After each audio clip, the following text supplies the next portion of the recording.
로마서 5장 1절부터 11절까지 말씀, 1절부터 제가 받들어 본 데 걸립니다. 그러므로 우리가 믿음으로 의롭다 하심을 받았으니 우리 주 예수 그리스도로 말미암아 하나님과 화평을 누리자. 또한 그로 말미암아 우리가 믿음으로 서 있는 이 은혜에 들어감을 얻었으며 하나님의 영광을 바라고 즐거워하느니라. 다만 이뿐 아니라 우리가 환난 중에도 즐거워하나니 이는 환난은 인내를, 인내는 연단은 소망을 이루는 줄 아미로다. 소망이 우리를 부끄럽게 하지 아니하면 우리에게 주신 성령으로 말미암아 하나님의 사랑이 우리 마음에 부은 바 됨이니 우리가 아직 연약할 때에 기약대로 그리스도께서 경건하지 않은 자를 위하여 죽으셨도다. 의인을 위하여 죽는 자가 쉽지 않고 선인을 위하여 용감히 죽는 자가 혹 있거니와 우리가 아직 죄인 되었을 때에 그리스도께서 우리를 위하여 죽으심으로 하나님께서 우리에 대한 자기의 사랑을 확증하셨느니라. 그러면 이제 우리가 그의 피로 말미암아 의롭다 하심을 받았으니 더욱 그로 말미암아 진노하심에서 구원을 받을 것이니 곧 우리가 원수 되었을 때에 그의 아들의 죽으심으로 말미암아 하나님과 화목하게 되었은즉 화목하게 된 자로서 더욱 그의 살아나심으로 말미암아 구원을 받을 것이라. 그뿐 아니라 이제 우리도 화목하게 하신 우리 주 예수 그리스도로 말미암아 하나님 안에서 또한 즐거워하느니라. 아멘. 오늘 우리가 로마서를 묵상하지만 설교 제목은요, 민수기에서 왔어요. 제가 지난 한 달 동안 민수기를 묵상하면서 이런 생각을 해봤어요. 만일 거기에 광야가 없었다면 마치 당신과 나 사이에 저 바다가 없었다면. 제가 원래 남진 광팬이었거든요. 아르바이트도 좀 했습니다. 제가 유원지 가서 이 노래 부르면서 어린 시절 아르바이트도 했었는데 마치 당신과 나 사이에 저 바다가 없었다면, 이런 아픔이 없었던 것처럼 애굽과 가나안 사이에 광야가 없었다면, 여러분 상상만 해도 멋진 그림 아닙니까? 그 홍해를 마른 땅으로 쫙 건너고 딱 들어왔더니 젖과 꿀이 흐르는 땅이 쫙 펼쳐져 있더라. 얼마나 그림이 되는 그런 멋진 장면입니까? 그런데 거기에 광야가 있었습니다. 다만 이스라엘뿐 아니라 우리에게도 이 광야 때문에 여러 가지 불편함이 많습니다. 늘 성경 읽기에 걸려 넘어지는 레위기, 민수기, 신명기, 이런 책들이 다 이 광야에서 주어진 것들 아닙니까? 그러니 얼마나 우리가 성경 읽기에도 얼마나 힘들고 어려운 일들, 거기에 광야만 없었다면, 그러면 정말 좋을 것 같은데. 그런데 성경은 우리에게 분명히 선포하고 있죠. 그리고 거기에 광야가 있었다.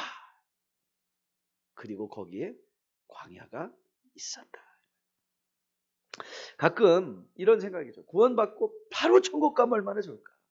그렇지 않아요? 세례받았더니 바로 천국, 세례받고 눈 떴더니 천국이었더라. 근데 여러분, 세례받고 눈 떴더니 천국이던가요? 아니요. 현실이에요. 현실. 세례받았는데 현실은 그대로고, 그리고 그 화상은 전혀 변하지 않았고, 그 자식은 그 자식이고, 달랑달랑 아슬아슬 늘 지내야만 하는 우리의 체킹 어카운트도 그대로고, 그리고 믿음 때문에 우리의 삶이 쉬워지면 좋을 것 같은데 믿었더니 더 어려워져요. 더 참아야 되고, 그리고 또 교회 다닌다더니 겨우 그 꼴이냐는 이 비아냥까지 들어야 되잖아요. 그렇지 않아요? 그전에는 마음 놓고 싸우고, 그래? 나도 네 머리끄댕이 잡고 한번 해보자 그랬는데 딱 하려고 그러면 또 마음에서 막 걸리는 게 있죠. 그러다 그거 참지 못하고 싸우고 나면 그 주변에 싸늘한 시선. 야, 교회 다니다더니 그거냐? 그게 전부냐? 여러분, 우리가 아무리 부인하려고 해도 당신과 나 사이에 저 바다가 있듯이 이 구원과 천국 사이에 이 세상 현실이 있는 거예요. 이 세상 현실이 있어요.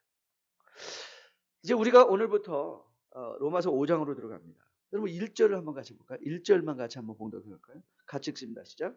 그러므로 우리가 믿음으로 의롭다 하심을 받았으니 우리 주 예수 그리스도로 말미암아 화평을 누리자. 우리가 믿음으로 의롭다 하심을 받았으니 끝! The end!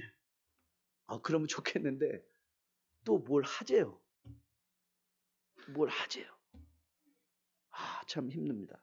그래서 이 to be continued, 믿음으로 의롭다 하심을 받은 우리들에게 이 continuing life, continue의 삶이 있는 거예요. continue의 삶. 오늘은 바울의 화평을 누리자 그래요. 오늘 본문에서 이 믿음으로 의롭다 하심을 얻었기 때문에 이제 믿음으로 의롭다 하심을 얻은 것의 연속선상에서 6가지의 스테이트먼트, 선언들이 등장합니다. 그 선언들은 이런 거예요. 오늘 1절에 화평을 누리자라는 선언이 있고요. 화평을 누리자. 여러분들 본문을 보시면, 그리고 또 2절에 가면 우리가 믿음으로 서자라는 말도 있고요. 그리고 후반부에 이제 저는 영어 어순대로 여러분들에게 말씀을 드리는데, 믿음으로 서자, 그리고 즐거워한다라는 표현이 듭니다. 즐거워하다. 이 즐거워한다는 단어는요, 자랑한다라는 단어로 바꿔도 좋습니다. 자랑하는 것. 그 다음에 3절 보면 환난 중에 또 뭐 한다? 즐거워한다. 또 나와요. 그리고 9절을 가면 구원을 받는다. 구원을 받는다. 그 다음에 11절에 가면 하나님 안에서 또 즐거워하라. 이 6가지의 스테이트먼트가 나오는데요.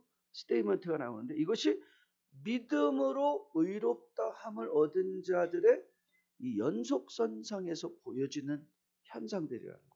그러니까 continuing 삶의 모습들인 거예요. continuing 삶. 구원을 논할 때마다 여러분에게 구원을 3가지 시간적 시제로 이해하면 용이하다 말씀을 드렸어요. 구원이 3개가 있는 것이 아니라 구원을 시간적 관점에서 보면 이 시간적 관점에서 과거로 우리가 받은 구원이 있는데, 그것이 바로 믿음으로 은혜로 말미암아 의롭다함을 얻은 칭의의 삶이 있는 것이고요. justification.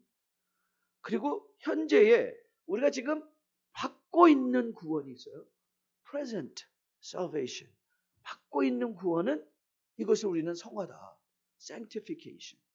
그리고 우리가 또 바라보며 받을 구원도 있어요. 바라보며 받는 구원을 우리는 영화다. glorification. glorification. 이것이 구원을 시간의 안경을 쓰고 바라보는 구원의 내용이에요. 그래서 이 구원을 이런 시간의 다중적인 관점으로 이해할 때야 비로소 이 바울이 제시하는 바 믿음으로, 믿음의 이름으로 말미암아, 믿음으로 말미암아 사는 이 로마서 1장 17절의 말씀이 이해가 되는 거예요. 믿음으로 말미암아, 믿음으로 믿음에 이르러 믿음으로 말미암아 산다. 믿음으로 믿음에 이르러 믿음으로 말미암아 산다. 이것이 이제 이해가 되는 거예요. 그래서 바울이 1장부터 4장까지 집중적으로 우리에게 소개했던 것은 은혜로 구원을 얻는다는 것에 대한 이 칭의적 차원에서 하나님 앞에 아무도 어떤 조건도 우리의 과거도 다 없이 할 수 있는 하나님의 은혜의 선포가 그리스도 예수를 통하여 우리에게 주어진 것. 이 사실을 우리에게 천명하고 있다면 이제 5장 이하에서는 오늘 본문에서도 이미 계속해서 반복해서 등장하는 단어가 하나 있죠. 소망. 소망. 이제 무언가를 바라며 오늘을 살아가는 삶의 내용들이 이제 5장 이하에 드러나고 있는 거예요. 그리고 이제 12장 이하에 가면 이 소망을 가지고 살아가는 자들의 삶에 있어서 어떻게 이웃 간의 이 공동체 사회 속에서 어떠한 믿음의 사람으로 하나님의 뜻을 매일매일 분별해내며 살아가는 사랑의 삶을 살 것인가가 이제 소개될 것이에요.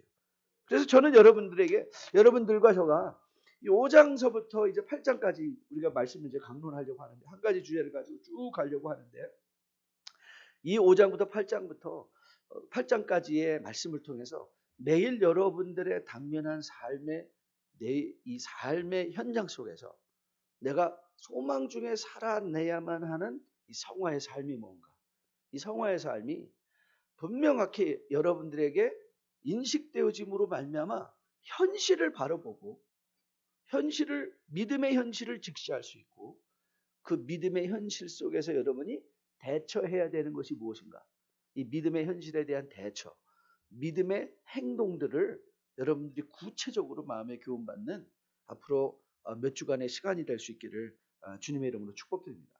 한 가지 또 더 재미있는 사실을 짚고 넘어가려고 하는데요.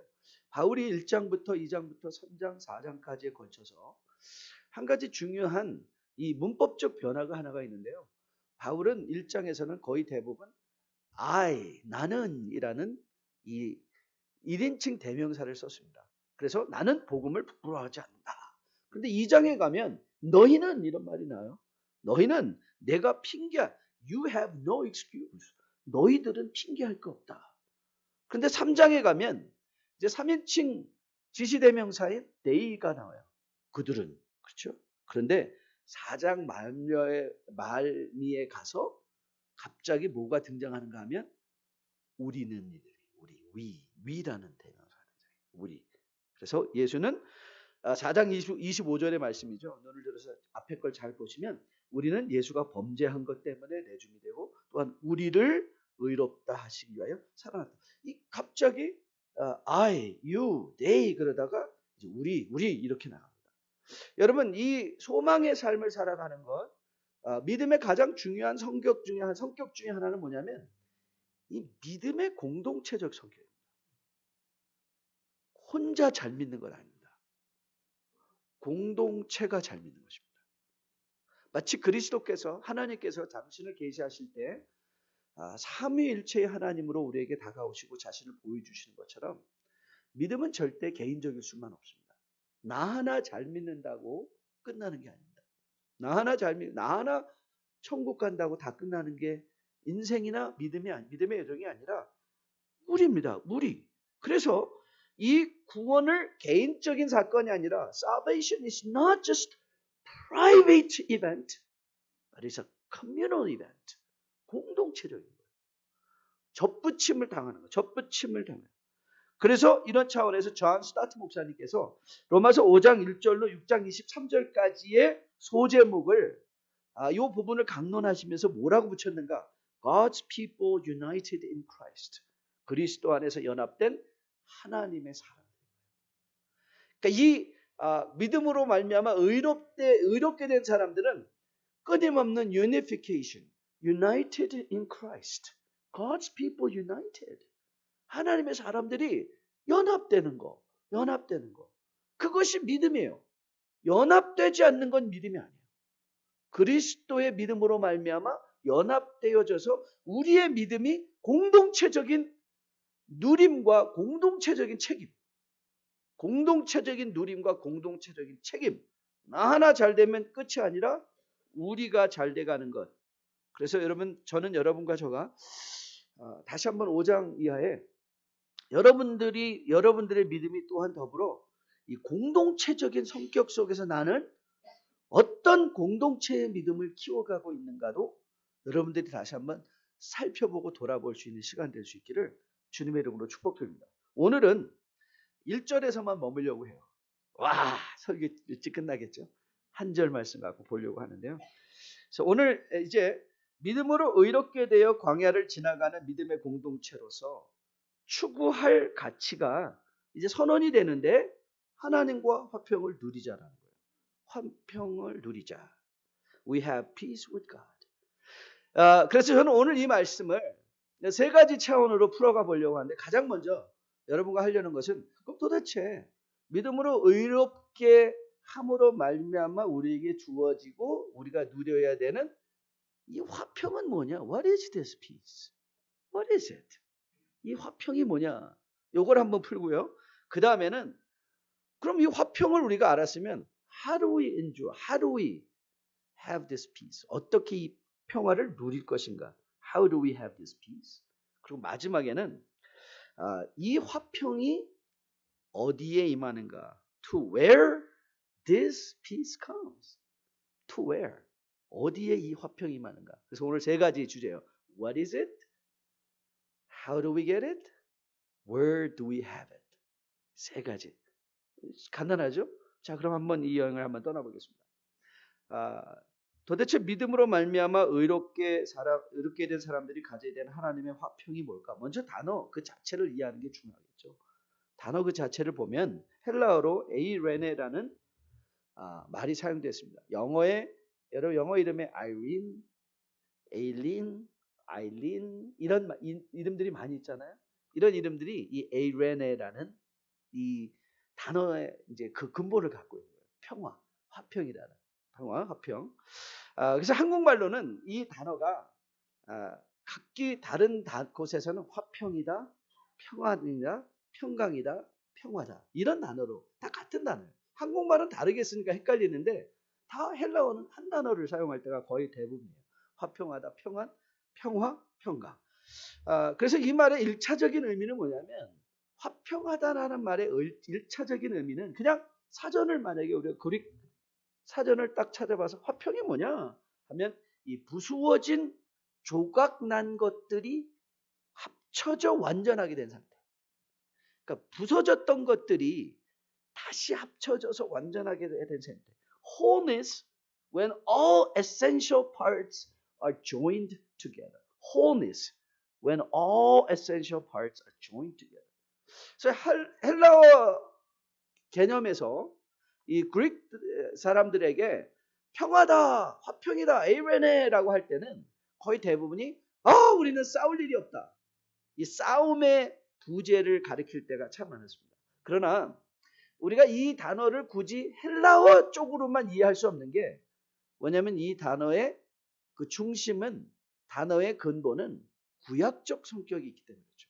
이 구약에서는 이 평화라는 단어, 화평이라는 단어 여러분 잘 알죠?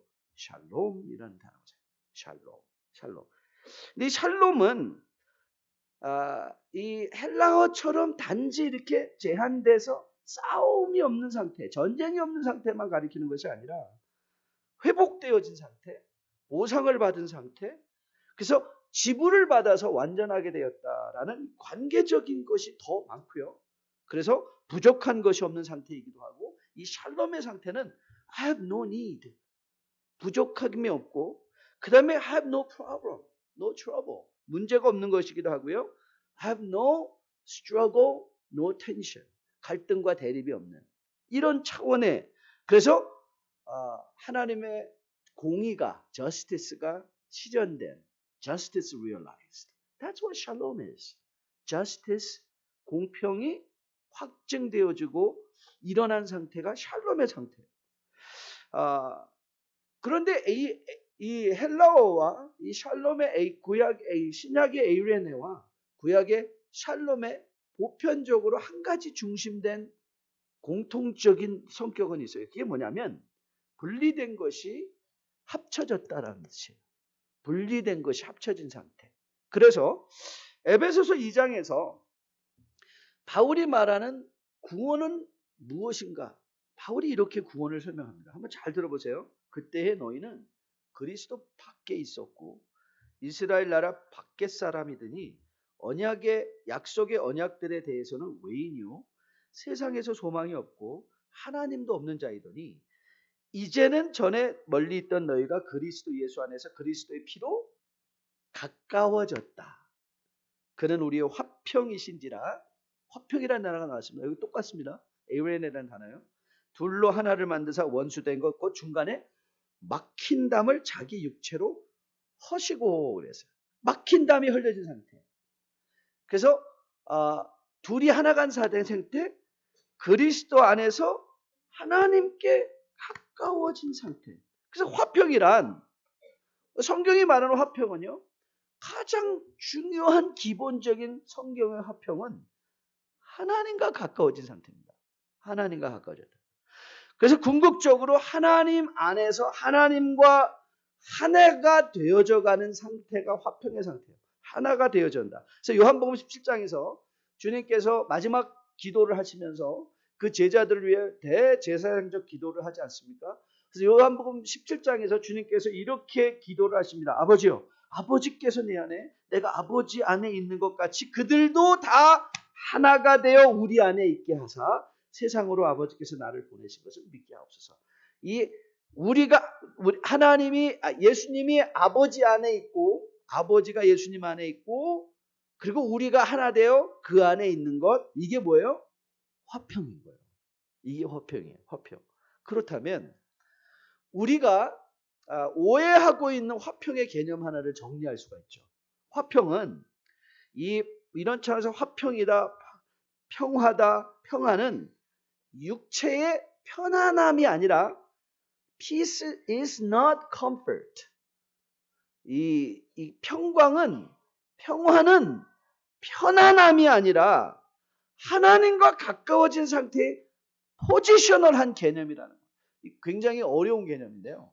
잘 생각해 보세요. 평화는 육체의 편안함으로 우리는 자꾸 오해를 해요. 아, 육체가 편안한 상태가 평화다가 아니라 우리가 이 평화, 하나님과 평화를 이뤘음에도 불구하고 우리의 육체는 아직도 힘들 수가 있어요. 광야니까. 성경이 말하는 평화는 육체의 편안함이 아니라 누구와 가까워졌느냐예요. 누구와 가까워졌느냐. 우리가 아무리 돈을 많이 갖고 있다 할지라도, 명예가 있고 건강이 있다 할지라도 하나님과 멀어진 상태에 있다면 그거는 화평한 상태가 아닌 거예요. 그건 평화가 아닌 거예요. 성경이 말하는 화평을 우리가 이렇게 제대로 이해할 때야 비로소 여러분은 이 화평을 누릴 수가 있는 거예요. 화평을 누릴 수가 있습니다. 세상은 끊임없이 이 화평에 대한 정의를 왜곡해서 우리를 오도합니다. 국어사전도 마찬가지예요. 국어사전을 여러분의 평화를 찾아보시면 이런 정의가 등장합니다. 걱정이나 탈이 없음 또는 무사히 잘 있음.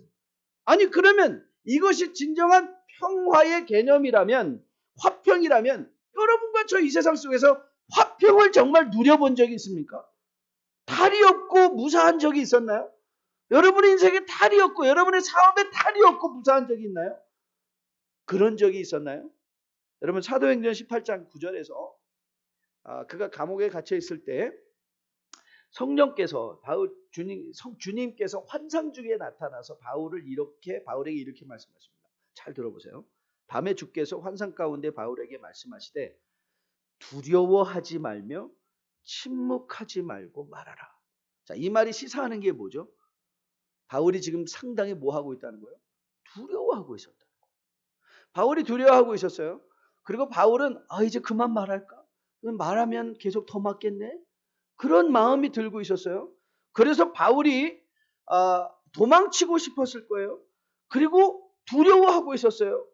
바울의 사역 가운데 우리는 너무나 많은 환란이 있었던 것을 알고 있어요. 그렇죠? 40주야를 벗고 맞고 피하고 빠지고 강도의 때를 만나는 그 수많은 경험들 속에서 우리 can we say Paul was peaceless person? 평화가 없었나요? 아니에요. 그건 평화였었어요.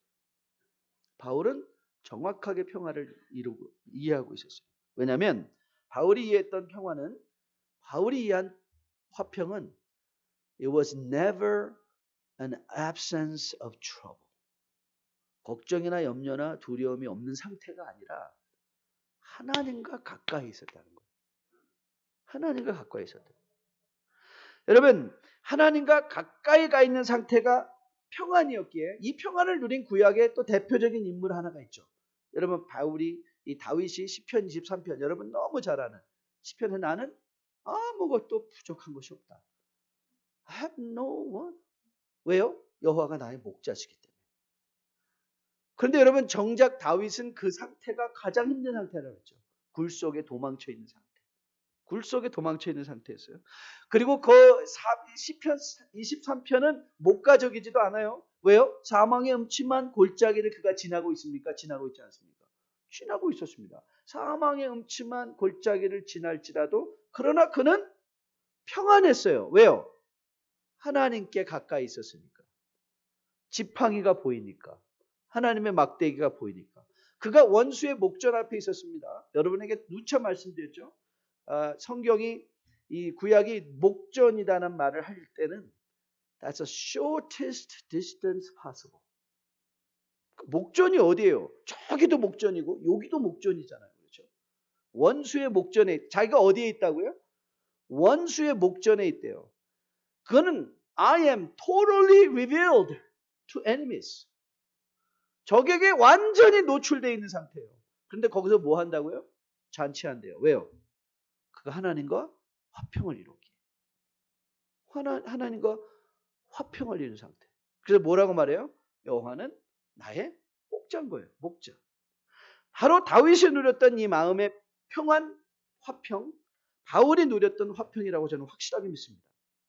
그는 그리스도 안에 있었기 때문에 그 어려움과 힘듦 속에서도 화평을 누릴 수 있었던 것이죠. 다시 한번 여러분이 과연 나는 이 화평을 누리고 있나? 라는 질문을 스스로에게 던지면서 그 화평을 누린다라는 것은 밑도 끝도 없는 말이지만 여러분들이 한번 이렇게 물어보시면 여러분들 안에 있는 화평의 영향력을 이해할 수 있을 거예요. 나는 하나님과 가까이 있나? 내 건강은 하나님께 가까이 가 있나? 내 사업은 하나님께 가까이 가 있나? 내 자녀는 하나님께 가까이 가 있나? 나는 누구와 친한가? 나는 하나님과 친한가? 세상과 친한가? 나는 누구를 의지하는가? 나는 하나님을 의지하는가? 아니면 나는 세상에 아직도 권력과 물질을 의지하고 있는가? 이것이 바로 여러분을 스스로 자기를 점검할 수 있는 화평의 기준입니다. 하나님과 가까워진 상태. 전 여러분들이 다시 한번 여러분의 삶을 돌아보면서 저는 여러분들이 세상에 하나님 두려움이 없게 해주세요. 어려움이 없게 해주세요. 라는 기도가 아니라 하나님, 내가 하나님께 가까이 있음을 매일 확인받게 도와주세요. 이 기도를 하실 수 있는 여러분 되시기를 주님의 이름으로 축복드립니다. 그러면 이 화평을 어떻게 누릴 것인가? 이것도 너무 간단합니다. 왜냐하면 바울이 오늘 우리에게 그냥 분명하게 보여주고 있죠. 자, 1절 다시 볼까요? 그럼 우리가 믿음으로 의롭다 하심을 받았으니 자, 같이 읽습니다. 우리 주 예수 그리스도로 말미암아. 거기 동그라미 치시면 돼요. 말미암아. 그러니까 우리는 화평을 어떻게 누린다고요? 예수 그리스도로 말미암아. 그리스도가 화평이에요. Through our Lord Jesus Christ. 이렇게 바울이 선언하고 있는 거예요. 자, 이 화평을 누리게 하는 이 원인이 예수고, 그런데 원인일 뿐만 아니라 그는 또한 방법도 되신다는 거예요. 그렇죠? 원인과 수단이에요. 예수 그리스도가. 이 말은 요한복음 14장 6절과 연결시키면 그냥 잘 이해가 돼요. 요한복음 14장 6절에서 주님의 자기 선언이 등장하죠. 주께서 이르시되 내가 곧 길이요 진리요 생명이니 나로 말미암지 않고는 아버지께로 갈 자가 없다 그랬어요. 그러니까 주님이 뭐라고 자신을 우리에게 제공하고 계신 거예요? 나 밟고 가라 이 말이에요. 길은 밟는 거 아니에요? 그렇죠? 길은 밟으려고 있는 거 아닙니까? 나 밟고 가라. 길 대신 예수. 그러니까 여러분들이 화평을 누리기 위해서 어떻게 해야 돼요? 예수 그리스도라는 길 위에 서 있어야 돼요. 예수 그리스도는 길 위에 서 있어야 돼요. 그런데 아니 그럼 예수님을 밟고 간다는 것도 무슨 뜻일까? What does it mean? 자, 오늘 우리 성경 번역을 다시 한번 보세요. 성경에 이렇게 번역이 되죠. 개역개정에서 주 예수 그리스도로 말미암아 하나님과 화평을 누리자. 이 말을 잘 보면 이렇게 들리죠. 권유하는 거죠. Let us have peace with God. 그렇죠. 그렇게 들리죠. 화평을 누리자 하고 권유하는 것처럼 들리잖아요. 그런데 새 번역 성경은 이 구절을 이렇게 번역을 했어요.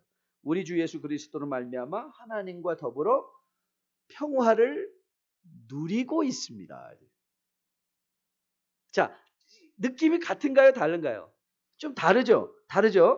예수 그리스도로 말미암아 화평을 누리자라는 말과 우리 주 예수 그리스도로 말미암아 하나님과 더불어 화평을 누리고 있습니다. 전자를 문법적으로 보면 그거는 이제 영어로 문법적으로 청유형이라고 해요. Let us 이 청유형, cohortative죠. 문법적으로 하면 그러니까 누군가를 이렇게 권유하고 이렇게 하자고 청하는 청유형인데 우리가 하나님과 화평을 누리고 있습니다라는 것은 현재의 상태를 설명하는 서술형이에요. 서술형.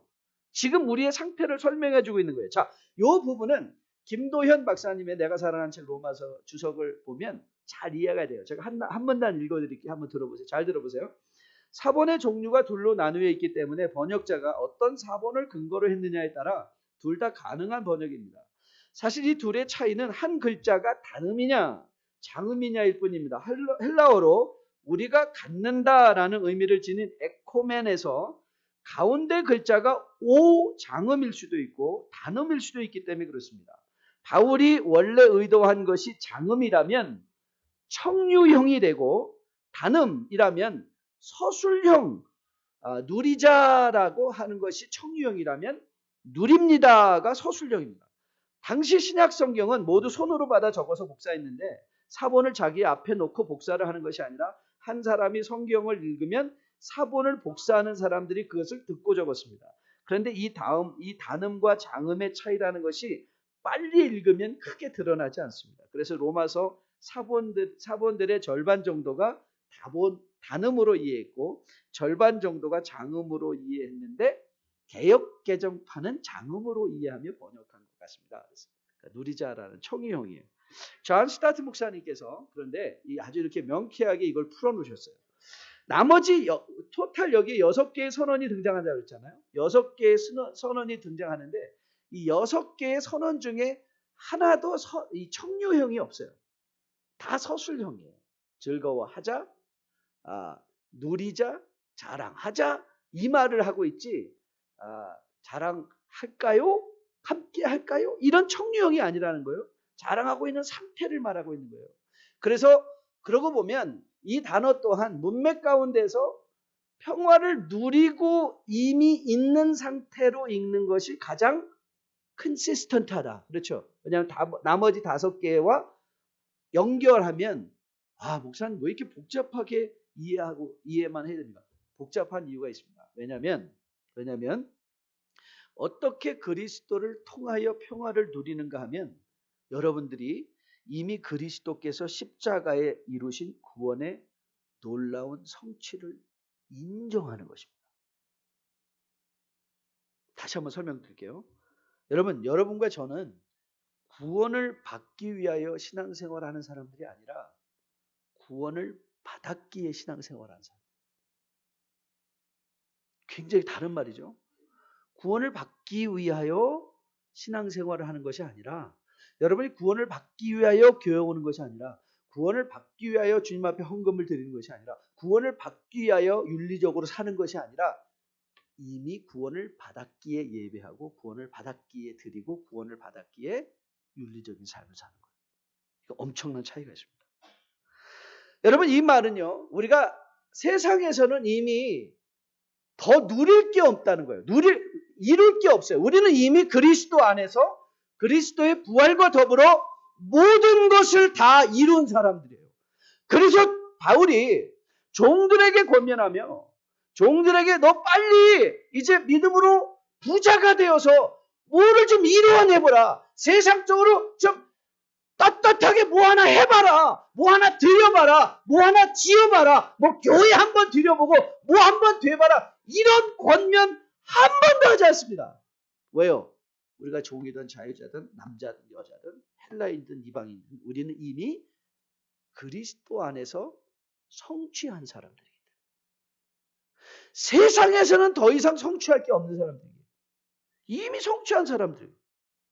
여러분 우리가 언제 평안할 거라고 생각하십니까? 세상 사람들 그래요. 내가 조금만 더 건강하면 조금만 더 돈을 많이 가지면 조금 더 명월해지면 평안할 것 같아요. 아니요. 이것이 구원의 오해입니다. 이 오해가 우리에게 이미 임한 놀라운 평화를 누리지 못하게 하는 거죠. 우리는 이미 보화를 다 갖고 있어요. 근데 그 보화를 알아보지를 못하는 거예요. 여러분에게 자주 말씀드리는 것처럼 마치 어린아이가 금화 2불짜리를 보고 너무 혹해서 자기가 들고 있는 100불짜리 지폐를 바꾸는 것 같이. 기억하시죠? 어린아이들은 번쩍번쩍 빛나는 금화가 더 좋으니까 이 100불짜리의 가치를 모르는 아이들은 그거를 바꿔버리죠. 마치 우리는 이미 하나님께서 우리에게 억만금보다 더한 하나님과 가까워짐의 화평을 주셨음에도 불구하고 그것을 누려야 되고 그 가치를 가지고 이미 그 안에서 즐거워해야 함에도 불구하고 우리는 자꾸 그걸 뭘로 바꾸고 싶은 거예요? 세상에 번쩍거리는 것과 자꾸 바꾸려고 하는 거예요. 그걸 자꾸 바꾸려고 하니까 있는데도 없는 것처럼 가난하게 살아가요. 부자인데도 불구하고 가난하게 살아가요. 여러분, 믿음은 시선이라는 말 기억하시죠? 지난 주간에 봤죠? 믿음은 시선이에요. 하나님과 더불어 평화를 누리는 사람은 예수 그리스도의 부활을 통하여 오늘 나의 상황을 바라보는 사람이죠. 바울의 위대한 선언 여러분 기억하실 거예요. 생각하건대 현재 고난은 장차 우리에게 나타날 영광과 좋게 비교할 수 없도다. 바울은 미래의 영광을 오늘 가져와서 오늘 내가 당하는 현실을 보았더니 야, 이거 별거 아니다. 내가 이거 갖고 요동할 필요 없다. 왜요? 이미 그리스도의 영광 안에서 하나님과 가까워짐의 화평을 그가 누렸더니 지금 당하는 고난은 이건 아무것도 아닌 거예요. 거기서 벗어나려고 할 필요도 없는 거예요. 그냥 거기서 그걸 즐길 수 있는 거예요. 그래서 바울이 로마서 8장 35절 이걸 한번 찾아서 같이 읽어볼게요. 여러분 몇 장만 넘기면 되죠. 8장 35절로부터 39절 말씀인데요. 우리 같이 한번 한 목소리를 읽어볼게요. 로마서 8장 35절로부터 39절 우리 같이 읽습니다. 시작. 누가 우리를 그리스도의 사랑에서 끊으리요? 환난이나 곤고나 박해나 기근이나 적신이나 위험이나 칼이랴 기록된 바 우리가 종일 주를 위하여 죽임을 당하게 되며 도살당할 양같이 여김을 받았나이가 한 것 같으니라. 그러나 이 모든 일에 우리를 사랑하시니로 말미암아 우리가 넉넉히 이기느니라. 내가 확신하노니 사망이나 생명이나 천사들이나 권세자들이나 현재일이나 장래일이나 능력이나 높음이나 깊음이나 다른 어떤 피조물이라도 우리를 우리 주 예수 그리스도 예수 안에 있는 하나님의 사랑에서 끊을 수가 없다 이 말이에요. 우리는 이미 어디에 가 있는 거예요? 하나님과 가까워져 있어요. 그렇게 우리는 환난이나 기근이나 적신이나 어떤 원수라 할지라도 우리를 그 하나님의 사랑에서 끊을 수가 없는 걸 알기에 우리는 환난을 도망치는 게 목표가 아니고 환난을 벗어나는 것이 목표가 아니고 그 환난 가운데서 지팡이와 막대기를 발견하는 거. 그래서 기뻐하는 거. 그 원수의 목전에서 베풀어진 상을 보고 잔치할 수 있는 것. 그것이 바로 성도의 삶인 것을 믿습니다. 저는 여러분과 저가 무언가를 자꾸 이루기 위해서 내가 좀 더 벌어서 보란듯이 헌금해, 보란듯이 뭐 한번 해보겠다. 내가 좀 더 건강해서 내가 내년에 캄보디아 간다. 뭐 이런 것이 이런 목표가 아니라 저는 이미 하나님께서 여러분에게 이루어 주신 이 구원의 놀라운 하나님과 가까워지신 이 화평을 그리스도를 통하여 우리가 이미 그리스도 안에서 모든 것을 이룬 이 부활의 영광을 오늘 누리실 수 있게 되기를 주님 이름으로 축복드립니다. 오늘 누리십시오. 여러분 안에 있는 영적인 보화들을 오늘 사용하십시오. 환난이나 기근이나 적신이나 마치 도살당하는 양같이 끌려감이 있다 할지라도 거기에서도 선포하십시오. 나는 그리스도 안에서 이미 모든 것을 다 이룬 자들이다. 장차 임할 하나님의 영광은 이거 좋게 비교할 수 없다. 그 마음의 여유가 그리스도를 통하여 임한 화평으로 여러분께 누려질 수 있게 되기를 주님의 이름으로 축복드립니다. 자, 그러면 이제 우리 마지막으로 던질 질문은 뭐냐면 이 화평이 어디에 임한다는 거예요? 어디에 임하는가요? 우리는 이미 화평의 상태를 적어도 이 세상을 살아가는 동안에는 고난의 부재가 아니라 하나님과 가까워진 위치적인 상태로 이해를 했어요. 그러니까 화평은 육체의 편안한 상태가 아니라 하나님과 가까이 있는 거예요. 그래서 하나님과 가까이 있음에도 불구하고 여러분 이스라엘 민족이 하나님과 제일 가까이 있었을 때가 어디죠? 광야였어요.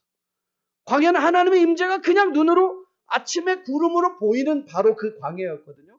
거기서 가장 하나님과 가까이 있었을 때임에도 불구하고 그러나 그것을 평화로 이해하지 못했기에 그 평화를 누리지 못하는 것이죠. 자, 그러면 우리는 무슨 결론을 내릴 수 있는가? 이 화평은 어디에 임하는가? 관계에 임하는 거예요. 관계. 자, 이게 굉장히 중요한 선언입니다. 여러분 한국말이 사람을 가리켜서 사람 인자에 사이간자를 쓴 거는 엄청난 철학적으로 신학적으로 굉장한 의미가 있는 발견입니다. 우리 되게 하는 것은 우리 몸뚱아리가 아니라 이 몸뚱아리가 연결된 관계예요. 제가 아버지인 건 자식이 있고 제가 남편인 건 아내가 있고 제가 목사인 건 여러분이 있기 때문에 저의 정체성은 이 관계 속에서 이루어지는 거예요. 이 관계 속에서 여러분이 사장인 건 직원이 있기 때문에 한국 가면 다 사장이니까 저 사람이 정말 사장이 아니에요. 한국 다 사장이에요. 저도 사장이라는 소리 얼마나 많이 듣는지 몰라요. 원래 풍채가 좀 그렇게 보이잖아요. 다 사장이에요. 근데 사장은 직원이 있고 회사가 있으면 사장인 거예요. 그렇죠? 그 공간, 그 사이의 공간이 나를 나대게 하는 거예요. 그게 관계인 거예요. 관계. 여러분, 이 자폐, 우리가 정신질환 중에 자폐가 있지 않습니까? 자폐는요, 자폐에도 여러 스펙트럼이 있어요.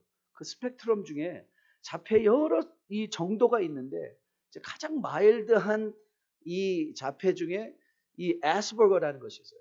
지금은 이제 그것은 그 질병의 DSM-5에서 떨어져 나갔지만 진단은 안 해요. 하지만 이 애스버거는 뭐냐면 이 사회적 공감 능력이 떨어지는 거예요. 그래서 친구 목사님, 사모님 한 분이 이 목사님 때문에 너무너무 고생하셨어요. 이분은 그냥 자기 세계에 빠져서 살아요. 자기 세계에 빠져 있어요. 상대방은 지금 아프고 막 들어놓은 누워 있는데 그 아픈 걸 이해를 못해요. 왜냐하면 그냥 자기 것만 하면 좋은 거예요. 여러분 이거는요. 저는 근데 제가 이걸 왜 여러분이 소개하는가 하면 저는 교회 안에서 너무 심각한 영적 자폐자들 많이 만나요. 완전히 영적 자폐예요. 관계를 안 해요. 그 자기 세계에만 빠져 있어요. 자기 것만 알아요. 만남도 없고 섬김도 없고 교제도 없고 자기만 있어요. 이게 영적 자폐예요. 영적 자폐. 그런데 여러분 보십시오. 이 화평은 어디에 이 화평을 누리는 사람은 절대 영적 자폐에 들어갈 수가 없어요. 영적 자폐에 빠질 수가 없어요. 여러분께 자주 교만은 열등감의 이면이라고 말씀드렸어요. 교만한 사람은 열등감을 너무 느끼는 사람이에요. 여러분 열등감의 원인이 뭐죠? 예, 열등감은요. 사실 자기가 자기 자신을 용납 못하는 거예요. 자기가 자기 자신을 용납 못해요. 그래서 인격적으로 분열돼요. 그래서 끊임없이 자기가 자꾸 남과 비교해요. 마치 우리가 백성을 거울아 아니 지가 지 얼굴만 되면 되지. 거울아 이 세상에 제일 예쁜 사람이 누구냐고 비교할 필요는 어디 있어요? 근데 그 비교에서부터 인간의 비극은 시작되는 거죠. 그 비교에서 인간은 시작되죠.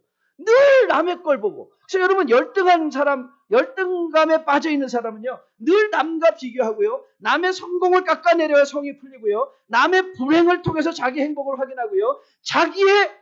그러니까 다시 말하면 열등감이라는 것, 교만이라는 건요. 자기가 자기 자신과 화평을 못 이룬 거예요. 자기가 자기 자신과 평화롭지 못해요. 여러분 주님께서 이웃을 사랑하라 하시면서 뭐라고 말씀하시죠? 내 몸을 사랑하듯 이웃 사랑하라. 자기를 사랑하는 거예요. 자기를 학대하는 사람은요. 절대 이웃을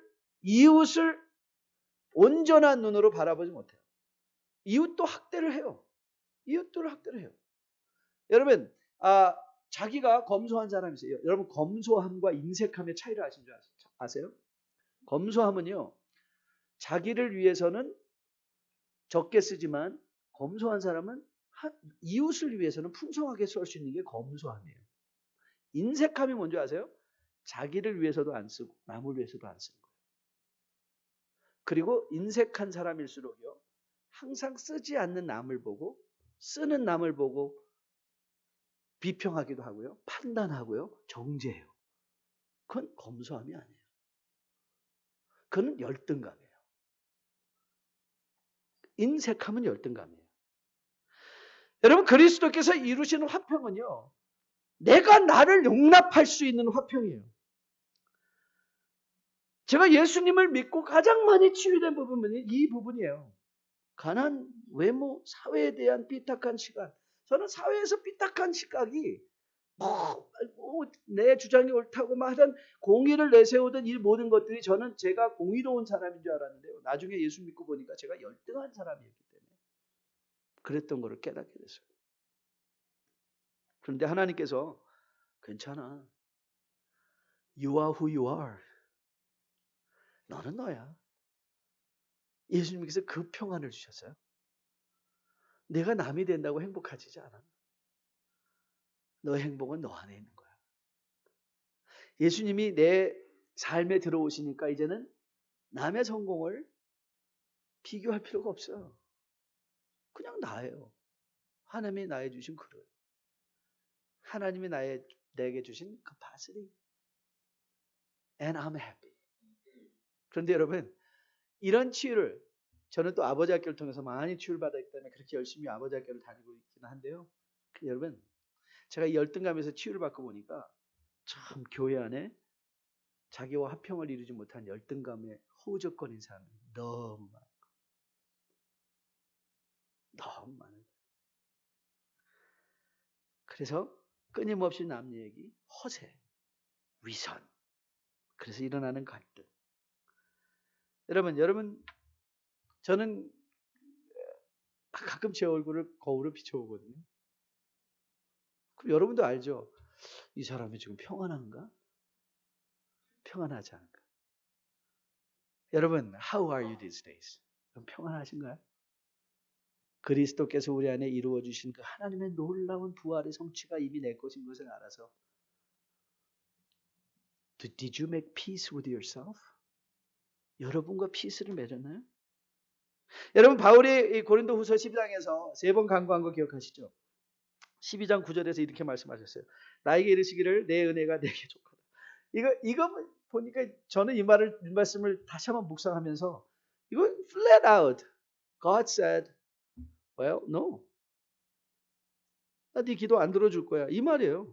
참 얼마나 이 열등감에 더 빠질 수 있지 않겠습니까? 그렇지 않아요? 하나님이 나를 거절하시다니. 그러면서 주님께서 이렇게 말씀하셨어요. 내 은혜가 내게 족하다. 이는 내 능력이 약한 데서 온전하여짐이라 하신지라.